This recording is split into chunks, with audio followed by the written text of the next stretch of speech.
안녕하세요. 김춘자 권사입니다. 여러분은 어떤 마음으로 인생을 살아가세요? 성경에서는 우리의 인생을 4가지 밭으로 비유하고 있는데요. 길가밭, 돌짝밭, 가시떨기밭, 옥토밭 이렇게 4가지 밭을 비유하고 있어요. 우리의 마음밭은 어디에 속하는지 오늘 생각해보고 다시 결단하는 시간이 되었으면 좋겠어요. 주님이 어떠한 마음을 가진 자에게 역사하실까를 생각하면서 오늘의 이야기를 들어주셨으면 합니다. 권사님, 4가지 밭에 대해서 좀 더 이야기를 해주세요. 많이는 들었지만 다시 마음에 새기고 싶어요. 네, 처음 길가밭은 사람들이 많이 왕래하며 밟고 가는 길이다 보니 마음이 단단하고 완악하여 고집이 세어 단단한 곡괭이질이 필요한 땅을 말합니다. 말 그대로 길가의 밭이어서 땅속에 들어가 심어지기 어려운 땅이지요.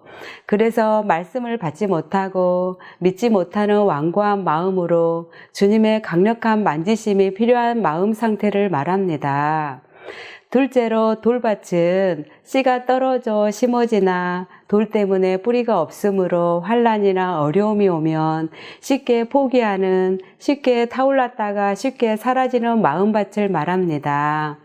돌 같은 마음을 치우려면 영적 포크레인이신 주님의 도우심이 절실히 필요한 마음을 말합니다.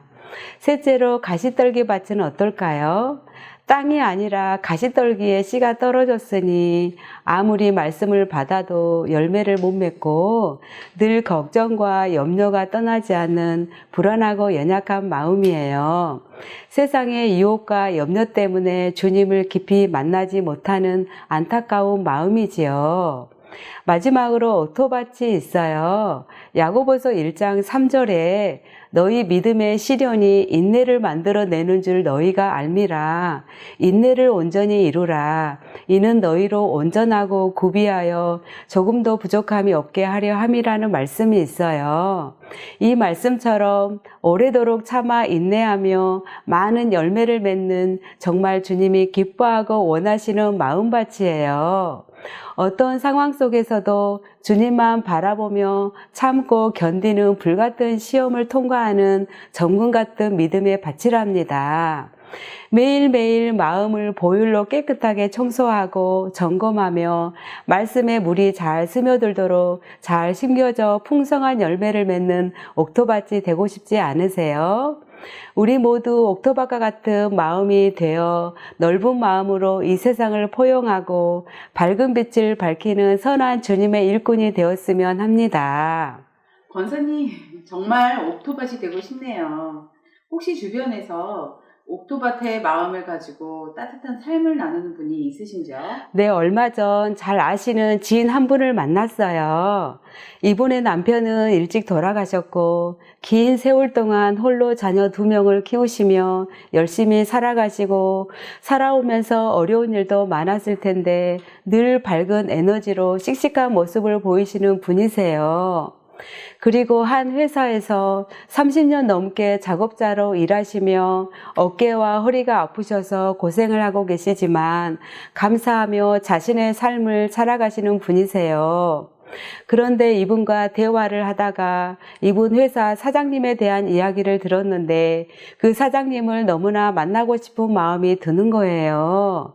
젊은 시절 남편이 일찍 죽고 어떻게 살아갈지 몰라서 방황하고 있을 때 지금 회사를 만나고 일을 시작하게 되었는데 지금까지 한결같으신 따뜻한 사랑의 마음으로 대해주셔서 한 직장에서 오래 근무를 할 수 있었다고 하셨어요.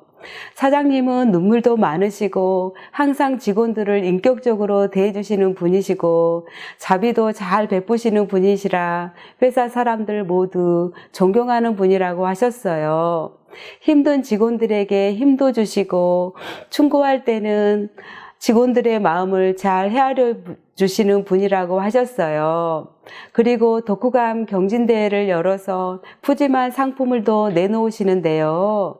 처음엔 직원들 중에 우리 나이가 몇인데 이런 글쓰기를 시키실까 하면서 투덜거렸던 사람들도 글을 쓰면서 상품도 받고 자신들의 삶에 얼마나 감사할 것이 많은지를 깨닫게 되면서 지금은 모두가 감사하며 좋은 회사에 다니고 있는 것에 자부심을 느끼며 일하고 계신다고 하시는 거예요.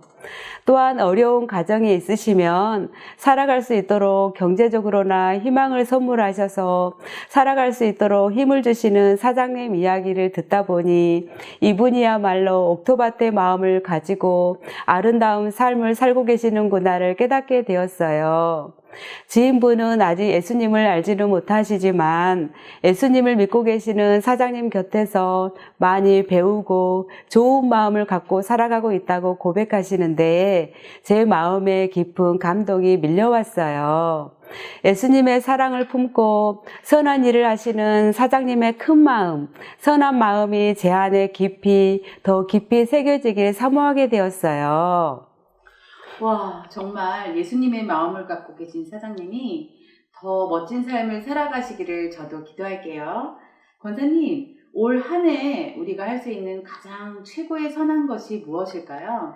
이번에 저희 안디옥 선교교회에서 우상이 가득한 네팔에 교회 건축이 완공되어 교회 헌당 예배를 다녀오게 되었어요. 저 멀리 히말리아 산맥이 선명하게 보이는 높은 고산 지대에 십자가를 세운 교회가 우뚝 세워졌습니다. 구불거리는 비포장도로의 외길에 아차하면 떨어질 것 같은 낭떠러지를 아슬아슬하게 지날 수밖에 없는 그 길, 조심하지 않으면 생명의 위협까지 있는 이 길을 따라 수많은 건축 자재들을 어렵게 싣고 올라가서 교회가 세워졌으니 얼마나 기쁘고 감동이었는지 몰라요. 가로등도 없는 산길을 무섭지도 않은지 모든 성도들이 2-3시간을 걸어서 찬양을 부르며 주님을 사모하는 마음으로 예배를 드리러 올라온다는 말에 제 자신이 얼마나 부끄럽고 게으르게 여겨지던지요. 우리 주님은 가난하고 굶주리고 아파하는 자들에게 더 다가가 위로하시며 그들을 긍휼로 품으시는 고마우신 분이십니다. 그 주님이 우리 아버지가 되어 주신 것에 늘 감사하며 살기를 원합니다. 구원의 빛을 모든 자들에게 내려주시는 고마우신 주님 한 분만을 섬기며 살아가는 것이 우리의 삶의 최고의 선한 일이 아닐까요? 살다 보면 마음이 언제나 한 마음으로 있기가 어렵지요. 그러나 믿는 우리는 마음이 항상 주님을 닮아 있어야 합니다. 주님이 원하시는 좋은 밭이 되어야 열매를 많이 맺을 수 있습니다. 이전에 묵은 밭인 고집과 위선, 가식, 쓸데없는 자존심, 게으름의 밭을 모두 기경하여 주님이 기뻐하시고 원하시는 사랑과 따뜻함과 너그러운 배려와 감사의 밭으로 기경하며 살아가는 저와 여러분이 되었으면 해요. 여러분에게 새해 좋은 일만 가득하시기를 축복합니다.